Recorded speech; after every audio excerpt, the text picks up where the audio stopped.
wondering, have you heard anything about these lights that are flickering up here in the, what is it, the southeast area? It's like a Bilderberg Group, secret rulers of the world. It's one small step for man, one giant leap for mankind. Half man, half monster, I guess you'd call it. We don't have time for a meeting of the Flat Earth Society.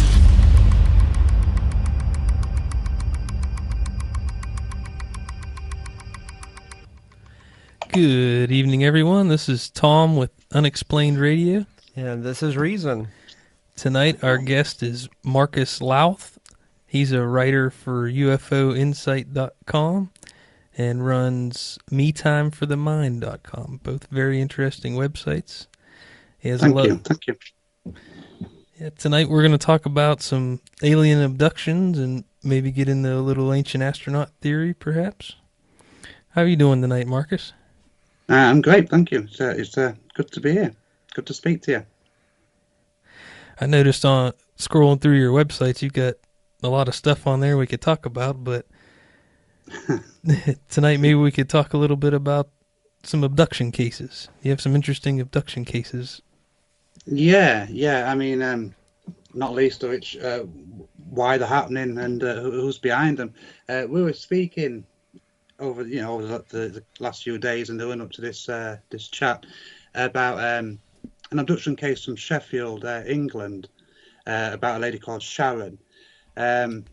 What's particularly interesting about this case is that she claims that the aliens behind the abduction actually put the pyramids on Earth.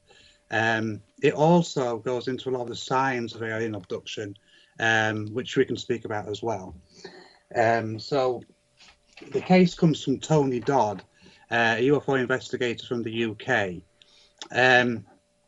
Sharon wasn't aware that she was actually suffering from alien abduction. She was suffering from a lot of the symptoms, if you like, such as waking up in a different room from where she'd actually fell asleep, waking up with a nightdress removed, sometimes not being able to find the clothing she'd gone to bed with, even waking up with mud and dirt in her bed. She was listening to Tony Dodd on the radio. He was speaking obviously about alien abduction cases, and she put two and two together and got in touch with him. After going through the accounts and taken about hypnotically through hypnotic regression, she relayed an account from when she was 14 years old. She was taken up on board a ship, and she claimed that the ship had Egyptian-style lighting on it, symbols that she would associate with ancient Egypt. Within this abduction event, she was told that they needed to understand the pyramids. They put the pyramids on Earth, and that generally they were there to assist mankind. And I think that's it's an interesting case because it does touch on some of the symptoms of what you might experience if you had been abducted by aliens. What time frame? What time frame did this happen? This story. This was mid-90s when she was first discovering her past, but that she was a woman then. When she was actually abducted on this ship with the ancient Egyptian symbols, she was 14, 15 years old. So you're talking probably late 1970s. Oh, okay. Thanks for that. I try to get a time frame for some of these stories. Yeah. So, yeah, I mean, it just suggests that whatever is going on, what's behind it, it's been going on for quite some time. It can lead on to the ancient alien theory and such. But it's obviously something that's been happening for thousands of years, you would imagine. And we're then mentioning such things as the pyramids and that they put them on Earth. It ties in with a lot of the alien connections to ancient Egypt itself. I was listening to the podcast you did last week, or the last podcast you had on about ancient civilizations. I think a lot of the ancient astronaut theory could just as easily be ancient civilization theory. Yeah, I think the two could interchange pretty easily. Yeah. Yeah, I think that's it. I think if you're researching the ancient astronaut theory, like as I say, you don't need to make your mind up one way or the other. I think the path will lead to the answer, and I think it could just as well be, as I say, ancient civilizations from before the flood, if such an event did take place, which a lot of researchers suggest that it did. So I don't know whether you want to go back to the signs of alien abduction, or whether you want to stick with some of the connections to the ancient astronaut theory. Or Yeah, let's try some of the signs for an abduction. I'm not real familiar with what kind of things to look for that. Okay. Well, going back to this case of Sharon from England, and I mean, one of the first things she noticed that she would fall asleep, and she'd wake up in a different room of the house. As we mentioned, sometimes her nightdress wouldn't be on. Sometimes she'd find it within the house. Sometimes it just wouldn't turn up at all. She'd also notice markings on her body. It could be strange, real precision type markings, obscure places like on the inside of the elbow, possibly near the nose. She didn't experience missing time, but that is one of the major indicators that something untoward is happening. And then such things as nosebleeds and just a general feeling of anxiety, really. And so a lot of the time as well, you'll experience what paranormal phenomena. Some people will recall seeing shadow people. Some people will experience electrical equipment malfunctioning, even clocks stopping. All these things, you may not notice them, but when you start to question them all happening at the same time, then it may be a sign that something is actually happening to it. That's not to panic anyone. I think that's interesting that paranormal activity comes in around the same time as like things to do with UFOs. Our first episode was about the Kecksburg incident, and they talked about a lot of strange happenings around the same time that happened. Well, the Kecksburg incident's interesting as well. Again, going back to the ancient Egyptian, I mean, I'm sure you're well aware, there was a lot of reports of strange Egyptian-type symbols around the base of the object. So again, it's just interesting how often these symbols seem to appear on like UFOs, and as you say, they often bleed into other areas of interest, such as paranormal. Quite often, I'm just trying to pull up a note here. Not just alien abductions, sometimes a lot of the sightings where you've got lights in the skies, a lot of ancient legends speak of paranormal activity, which, the two kind of intertwine almost on occasion. Yeah, for sure. That's interesting. I think growing up, we used to think of UFOs and paranormal activity as kind of two separate things, but the more you look into it, they may be related somehow. No, I think so. I mean, I think I would imagine sometimes they are very different, but I think a lot of the times, going back to the alien abduction, a lot of what you might consider paranormal activity, strange buzzing, for example, that you might often hear, or even voices, as when you're coming out of sleep, sometimes you might hear voices. One alien abductee would he said whenever he was coming in and out of sleep, he'd hear what was like an 18-wheeler outside his house, which he associated with some kind of vehicle.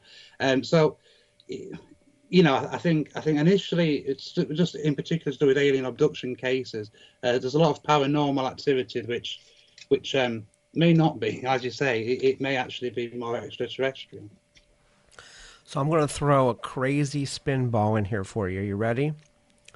Yeah, go. So I have actually done a lot of detailed research on UFO abductions, the cases. I've listened to dozens and dozens of regression from hypnosis. Mm-hmm. If I just make a list of everything I hear in those UFO encounters, and then I come over to mainstream what I know and start doing research, there's no difference between alien abductions and demonic activity. Do you think they have a correlation? On occasion, it's quite possible. I mean, again, it sounds really bizarre, but there are cases. I'm just trying to remember the guy's name, Alistair Crowley and Lamb. You know, the entity that he apparently summoned up. The descriptions and the visual sketches of Lamb really looks exactly like a grey alien.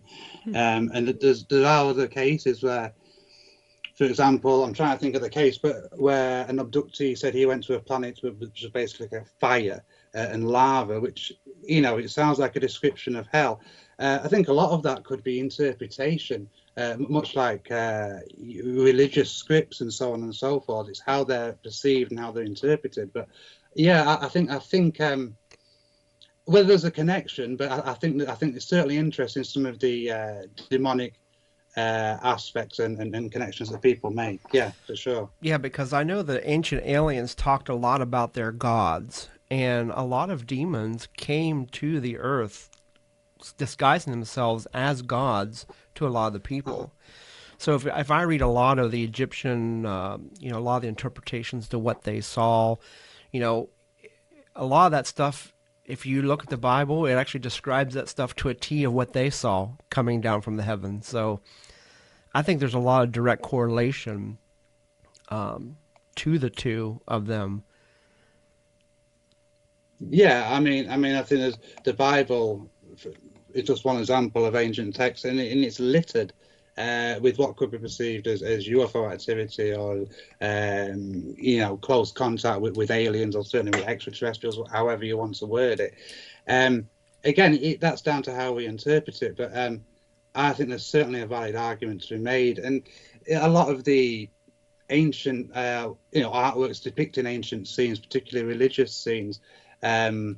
There's many famous pictures where you seem to have flying saucers in the background, and whether that's intentional or again whether that's just a perception of our a modern perception because we're aware of them. That's up for debate. But yeah, absolutely, I'd say there's certainly a correlation between religious scripts, angels and demons, and people trying to influence people.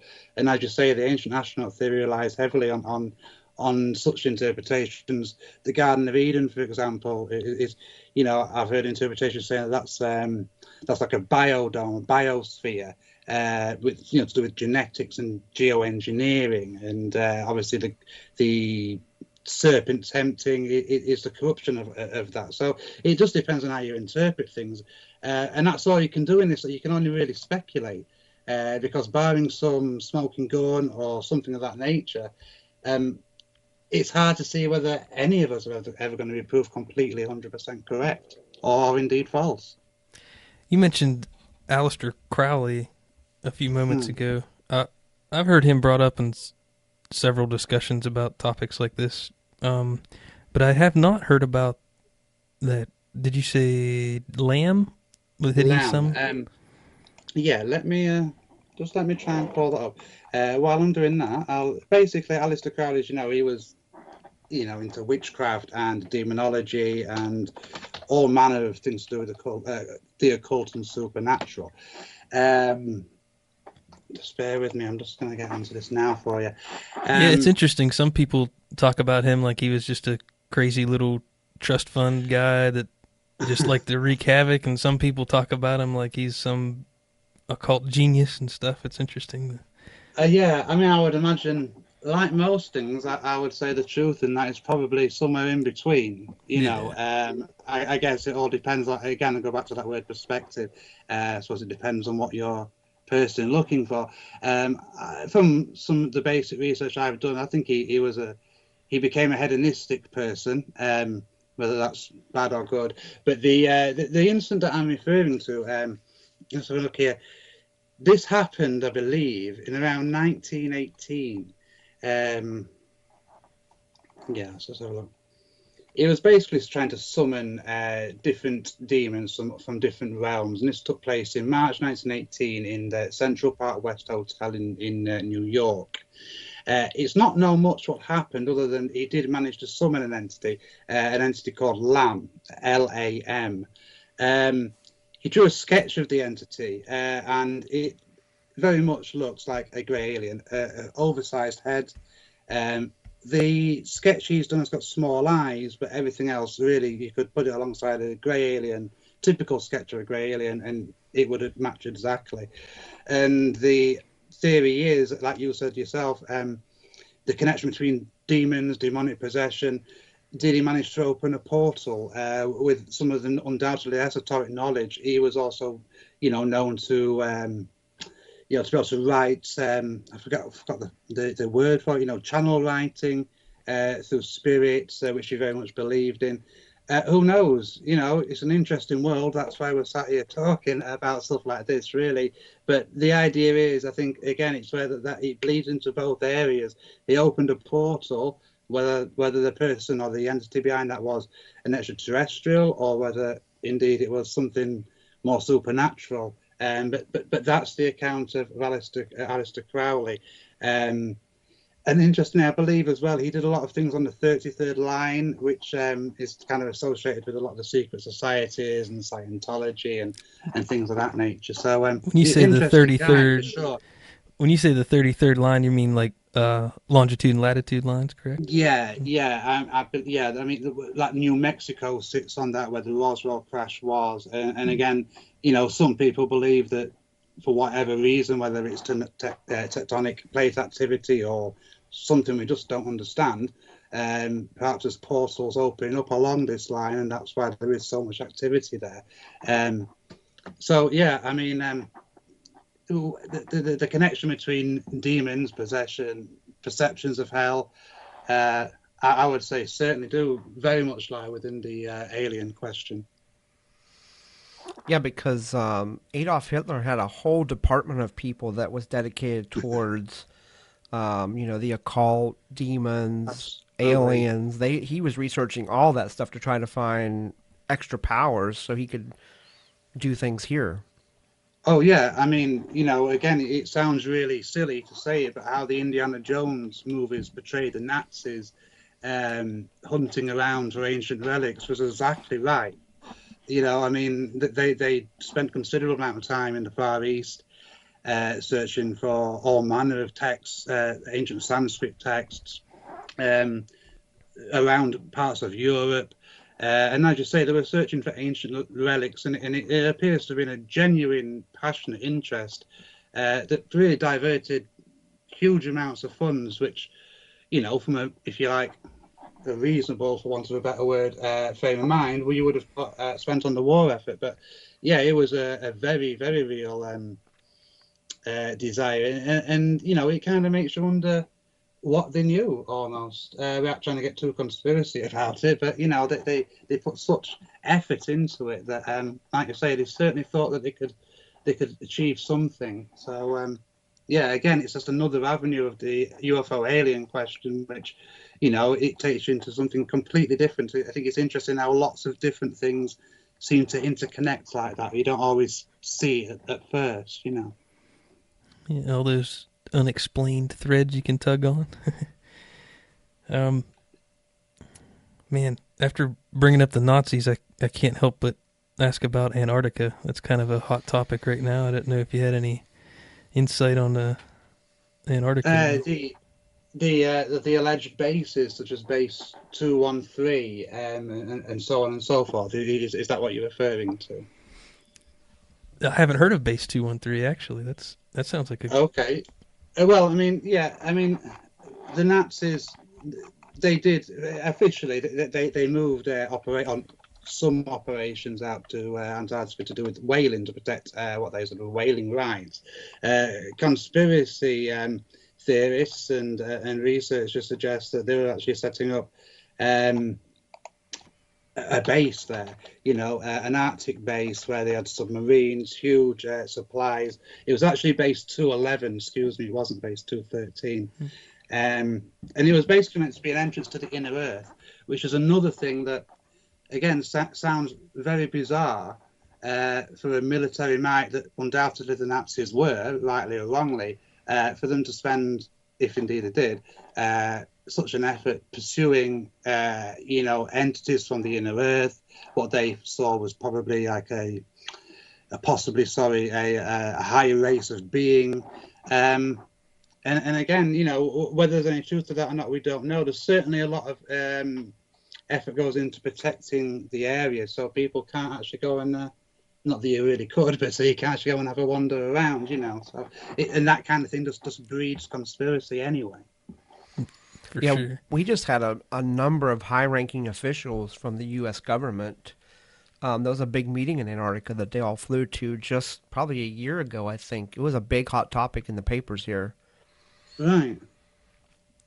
And again, I mean, it's that kind of thing. I mean, when you have high-ranking people going somewhere that the rest of the population can't, and it's all very hush-hush, that it makes people think. And quite often you add 2 and 2 and come up with 5, but it's hard to blame people for doing that, really, you know. Especially when we've seen how governments do act or have acted in the past. Why wouldn't they do it again? So it's interesting stuff. And again, you know, I certainly think it's an area that's worth scrutiny. So would you say that the UFO and the reptilian agenda is one and the same? Would I say what? Sorry. The UFO experiences and the reptilian agenda would be one and the same? Not necessarily. I mean, first of all, we've got to ask about, you know, do we believe in the reptilian agenda? Do we believe in reptilians? It's interesting that right the way through history, and we're not wanting to get too David Icke, you know, anything like that, but there are references to serpent people and serpent gods, and so on and so forth. I think it's possible there could be a reptilian bloodline from thousands of years ago, if we're going to argue that there was once ancient aliens, or there was once some interbreeding that happened in the past. But like Paul Hellyer, the Canadian UFO defense or ex-UFO defense minister, you know, he's one of several high-ranking people that maintain that there isn't just one race of alien being who are actually visiting Earth. You know, I think they say anywhere between 4 and 12. You know, and he's a high-ranking chap to be making such outlandish statements. So, not necessarily. If there are reptilians, they could be completely different from the Greys, and you know. So, again, it's just another strand that you could go down. I mean, in not wanting to ramble, but in the 1930s, there was the case in Los Angeles in 1934 where they, I forget the chap's name, but there was excavated under the city, and they found, you know, miles and miles of tunnels, and apparently these tunnels were inhabited by lizard people, and so those legends, they just seem to persevere. And whether that's just we don't like reptiles, you know, subconsciously, I don't know, but it's interesting. It is interesting why there is that obsession. My big question always has been, though, with all the technology we have, why do we not have a very clear video or picture of something that somebody will say, oh yeah, that's undoubtedly a UFO? Well, I mean, there's just several chains of thought on it. You know, the first is that we have captured footage, and quite often, you know, the Belgian wave, for example, there was a famous picture that was quite, you know, widely authenticated as genuine. Now, whether that's an extraterrestrial craft or a secret military craft is open to debate.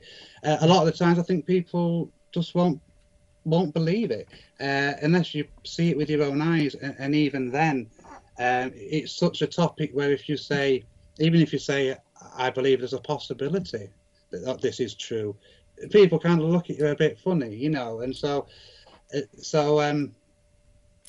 basically, even if we obtain the footage, I think it'd be hard for some people to accept. I've also heard from such insiders as Bob Lazar, if we assume he's credible for a moment, that they have such devices that you can be stood right underneath it and you just cannot see it because of whatever cloaking device, whereas somebody could be stood 10 feet to the side of you and see it clear as day. So again, it's what keeps it interesting, and what keeps like armchair researchers such as myself and writers poking away at it, really, because we just don't know. I do think there's undoubtedly so many sightings that, you know, people they can't all be lying. They can't all just be after a bit of money. So there's certainly something to investigate, put it that way, I would say. I think so. And I think we also can't say for sure that it's extraterrestrial. I mean, with all the black budget type. Oh, absolutely. Absolutely. I mean, the Belgian wave, I think it's a TRB-3, it's pretty well or widely accepted that is a military black budget aircraft. That's the triangular craft, right? The TR-3. Yeah, that's Astra. right. Yeah, yeah, and those were they were sighted a lot over Belgium. There was a big NATO presence there, then coincidentally or not. So the thing with those type of sightings that I always ask is, why would they allow themselves to be seen? And you've got to imagine that it's a purposeful display, if it is military. But it doesn't, even if it's not extraterrestrial and it's not military, it could be a whole manner of things. And we have things such as sightings of ghost planes and ghost ships. This could be a ghost craft that we just have no reference to. It going back to the ancient civilization, it could be something that was flying around from an advanced civilization thousands and thousands of years ago that have been wiped out and we just have no knowledge of. That's a cool take on that. I have not heard that take before. I like that. It could be ghost craft from a past civilization. I like that. And in a similar vein, it could be, like a rip in, if you like space-time. It could be a peek into another dimension. It could be time travel. It could be a whole manner of things. I think that the key thing is that it's something. I don't think it's just people seeing lights in the sky or mistaking Venus for whatever. There's a lot of swamp gas. Yeah, exactly. I think people are seeing something. Is it extraterrestrials? Could be. It could be a lot of other things as well. So that's what keeps people like us wanting to find out, I guess. Cool. I know we kind of got off on a tangent there. If we want to steer it back towards the abduction case where they talked about the pyramids, did they give any indication of why they built the pyramids here? Or built them and then placed them here? No, I mean, from what I can gather on the report, the hypnotic regression, it kind of ended suddenly anyway. I think the young woman involved just didn't want to pursue it. The only thing that they kind of hinted at, that the pyramids were there for the good of the planet. Again, that's an ambiguous thing to say, or it could be open to all manner of interpretations. I just find it an interesting thing to insert, particularly at the time, in the early to mid 90s. I know we had the Stargate films and whatnot, but I just find it an interesting point, and particularly when we look at the absolute precision with how the pyramids were built. Again, it could be anyone who built them, but I don't believe it was the ancient Egyptians that built them. I'm more inclined to believe it was some Atlantean society or something, some remnants of a society like that. And again, whether Atlanteans are extraterrestrial or just a human society that were completely wiped out, remains to be seen. Just going back to the ancient Egyptians again and the extraterrestrial links, Akhenaten and the DNA tests that they've apparently done, on his remains, and the odd shape, and basically the rumours that they were possibly of an extraterrestrial hybrid. I just think there's so many things that keep cropping up, and they all seem to come back to ancient Egypt, whether it's to do with extraterrestrials or whether it's to do with unknown civilizations. I kind of think that they're important, basically, for whatever reason.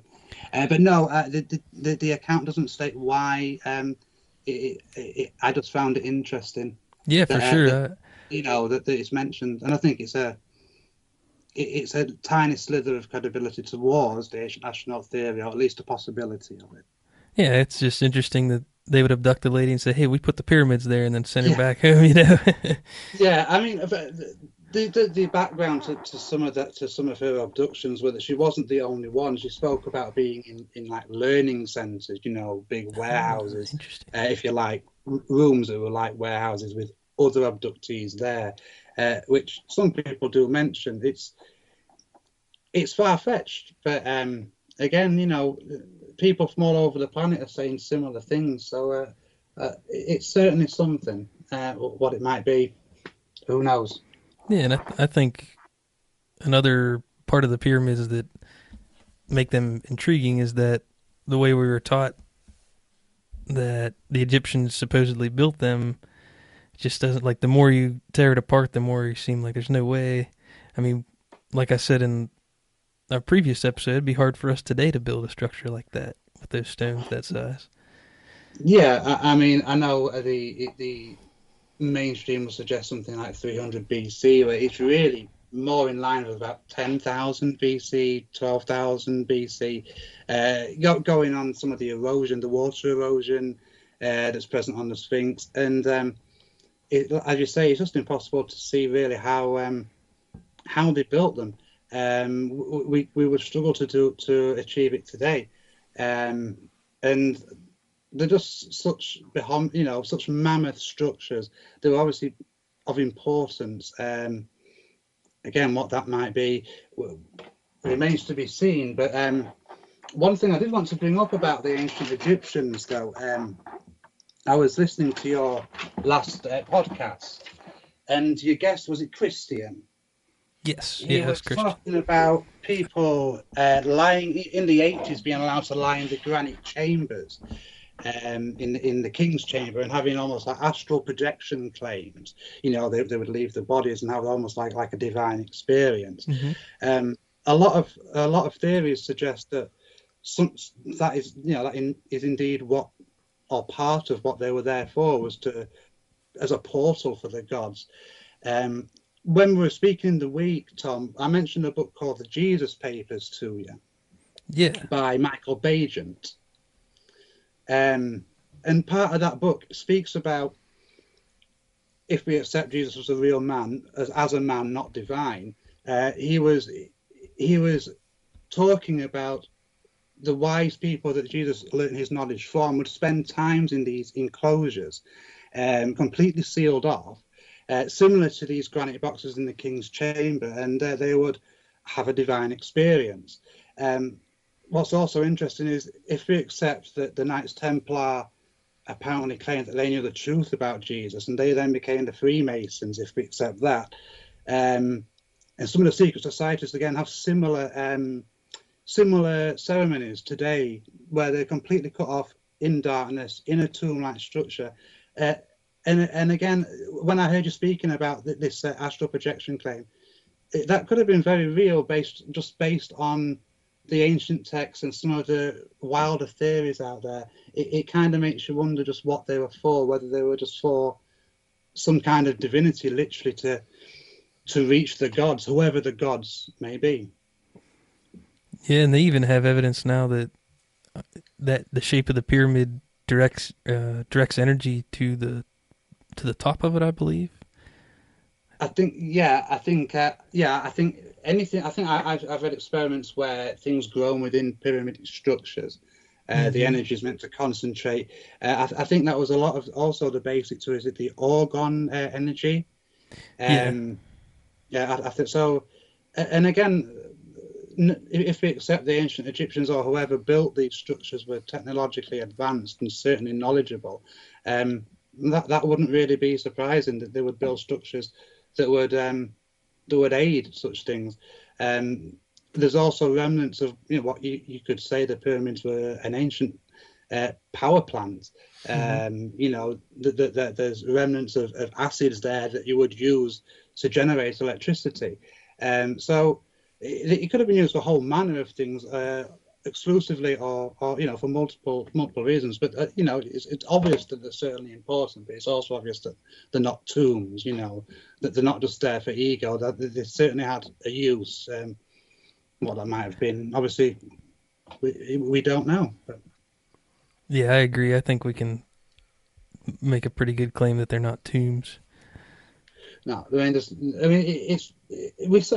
people such as ourselves, we accept that, but mainstream Egyptologists will still, many of them will still push that forward, which is a shame, because it obviously stops progress, and it stops people finding out what exactly is under there, is the Hall of Records under the Sphinx's paw, for example. You know, there's certainly a chamber under there that's empty and with precision-like corners.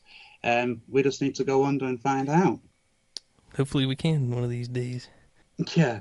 There was a team in the 90s that was all set to do so, and then they had permission revoked at the last minute. It's never been granted since, and I think you guys touched on this in your podcast a few weeks ago. There's a lot of protectionism around a lot of the relics and the sites in ancient Egypt. I mean, a lot of it is still buried under sand. Who knows what's under there?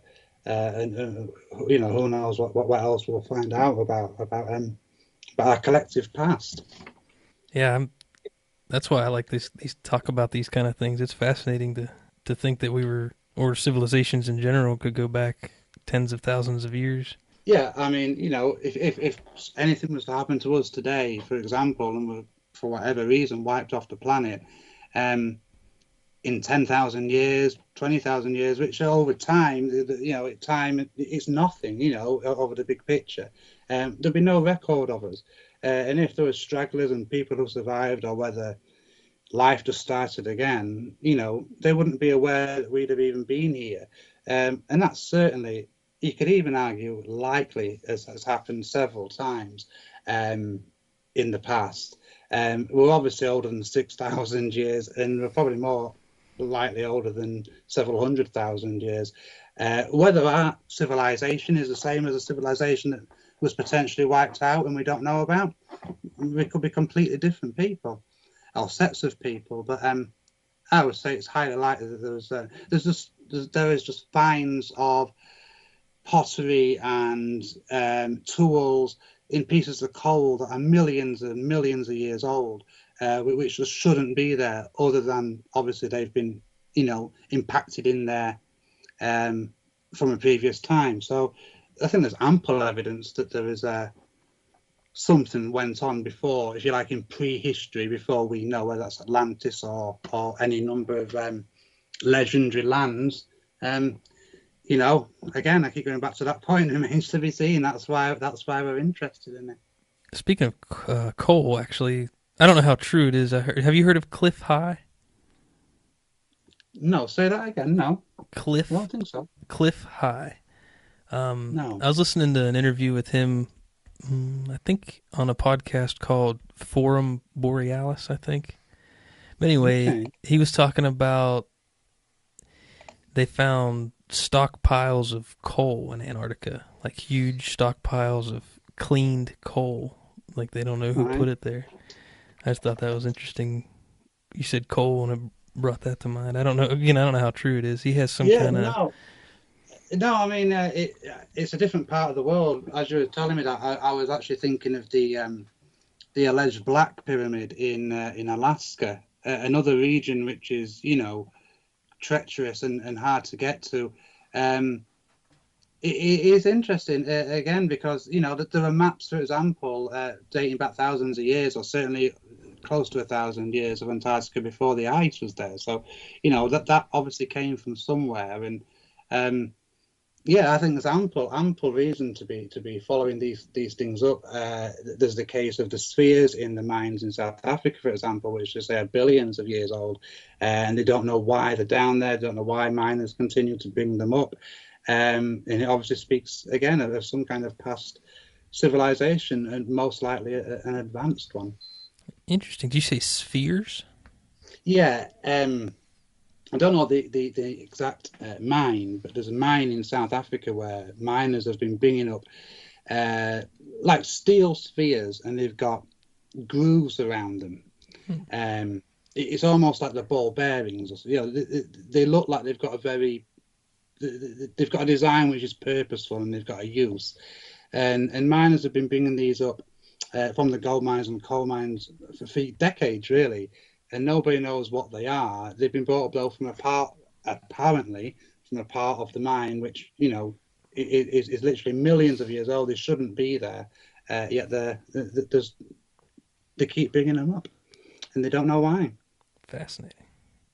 They say there's so much, so many things found the book Forbidden Archaeology is just like a bible of examples of it. And unfortunately, much like science, I suppose, much like anything mainstream, certainly when you're jockeying for funding, you can't just shout those things out from the rooftops because you'll be financially cut off, and so it kind of stays underground. But the evidence is I feel more than people would have us believe. Yeah, that's interesting stuff. I do think that there's certainly with the ancient civilizations, I do think there is a connection to some kind of outside influence. We were talking again in the week about the prison planet theory. Again, outlandish but intriguing. Yeah, actually, when this episode's published, we'll have had our own prison planet episode out. And I think they would complement each other well. I read your article on it too. You had a different take than our guest did. A different, not different take, but a different perspective on it. Yeah, I mean, I think I was really following the work of Dr. Ellis Silver, and he kind of believed that, you know, he didn't know why we were brought here, but we were brought here likely fully formed, or certainly to interbreed with Neanderthals, and he cites a whole range of things such as back pain, the fact that our body clock, apparently as proven by sleep researchers, is better designed to work on a 25-hour day clock as opposed to a 24-hour day. And he theorized all these things, childbirth and human offspring, for example, how big a human head is and how complicated childbirth for humans is, and no other animal on the planet experiences that. So he cites all these things and basically says, you know, human beings are different from everything else on Earth. That there's so many extra 100 genes, and not to mention the fact of our advancements and our inventions, how we philosophize, how we create, everything that makes us human. And if evolution was responsible for that alone, you know, you would expect at least one other animal to have evolved in a similar way, but they haven't. So it kind of suggests that there's been some kind of interference at some stage for whatever reason, whether we were brought here as our ancestors, if you like, cosmic ancestors, as prisoners, remains to be seen. But I know the legends of the Anunnaki speak of a race being made to mine for gold. You know, the Anunnaki came to Earth to mine gold in South Africa, or what is now South Africa.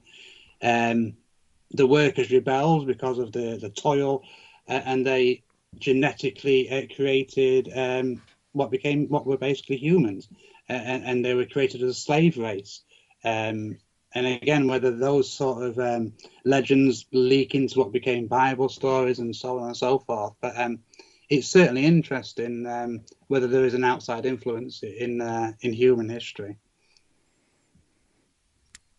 Yeah, that's interesting. I heard, I can't think of the gentleman's name right now, but he was a Native American elder and talked about extraterrestrials using their genes mixed with Sasquatch genes to make us.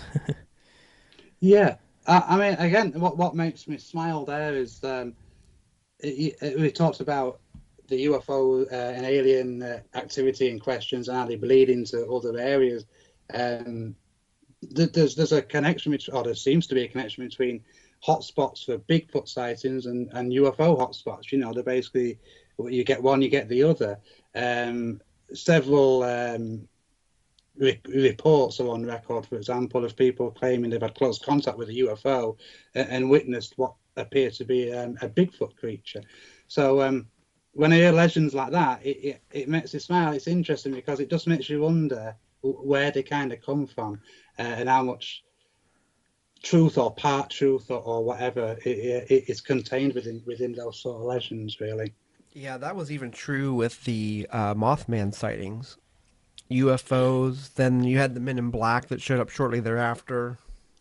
Yeah, exactly. Because the Men in Black, you associate them with UFOs, but again, they have like a more of a paranormal feel to them. You know, like a wooden feel. And as you say, they were connected with the Mothman sightings. A lot of the Men in Black, we recently put something on UFO Insight about Men in Black encounters like in the Far East in Japan. And a lot of the encounters are really similar to the black-eyed children encounters, even down to having to be invited into someone's home and just having that feel of, just an ominous feel about them, really. So, again, it's just another example of how one thing that you think might be just UFO related, it bleeds into other areas of folklore and the paranormal and such things of that nature. Man, there's just so many different things to connect with that. I don't even know where to go. I mean, it's that's what I say. You can take it in loads of different avenues. So what you got to ask is, I suppose, really, what is the alien agenda? If we are accepting, just for sake of argument, that extraterrestrials or some outside force, whether they're indigenous to the Earth but a separate entity, what is the agenda? Why are they? Why are we continuing to see them? Why are people continuing to report them? One of the things that comes up, and David Jacobs, I'm actually familiar with his work. He's a serious professor, and he wrote a book basically claiming that there was a hybridization program underway with extraterrestrials, and they were using human beings to essentially take over the planet. It's an outlandish claim, but the guy, as I say, was a serious chap, conducted numerous research on alien abductions, and those were the conclusions that he came to. It is interesting as well, where a lot of abduction cases, or some anyway, speak of telepathic communication, saying that these creatures can't breed, and they use humans to breed. It's just another line to go down. If that's the case, why wouldn't they have been coming to Earth for thousands of years? They would have had to. But again, then you have to ask, well, that opens up loads more questions in itself. So, but that's what keeps us talking about it, I suppose. For sure. I think they even touched on that in that Stargate series you talked about at the beginning of our chat about they called the Greys something else on there, but they still look like the classic gray alien, and they had reproduction issues. It seems to come up a lot. Going back to the signs of alien abduction, it's a little bit of an extreme symptom, but a lot of female abductees seem to report being pregnant one minute, and then the next minute is if it's been scooped away surgically, no sign of any pregnancy, and that kind of comes up quite a lot with female abductees. So it would support the notion that there is some, as bizarre as it sounds, some type of breeding program behind such visitations. But as I say, he's a serious chap. I'm not saying that the guy's right. It's an outlandish claim, but it's worth checking out. What was his name again? David Jacobs. David Jacobs. I'll be sure to put that in the show notes. Got any other questions, Reason? I don't think so. I mean, this rabbit hole can go deep for a long time. For sure. Yeah. I mean, as I say, you could just take it in so many different directions, and you could go on for hours. And each one deserves probably an hour or so at least in their own right. So it's just good. It's good to share information and see where we end up. Yeah. Speaking of sharing information, do you want to tell everyone where they can find your work, Marcus? Yeah, you'll always find at least 5 or 6 articles a week on UFOinsight.com. You can check out MeTimeForTheMind.com. They're not as regular, but they will be, and there's plenty to be getting on with on there already. So, check out both of those, like the Facebook pages, and stay up to date with us that way. Awesome. Well, thank you very much for coming on the show. We had a good time. Maybe we can tackle a different topic some other time, maybe? I'd love to. I'd love to talk to you anytime. It's been a pleasure. So, I'd love to speak to you again, no doubt. Awesome. Well, you have yourself a good night. I know it's late there across the pond, and I look forward to speaking with you again. Thank you very much. Thank you very much, guys. Thank you. I appreciate it. It's been a pleasure. All right, good night. Take care. Bye-bye.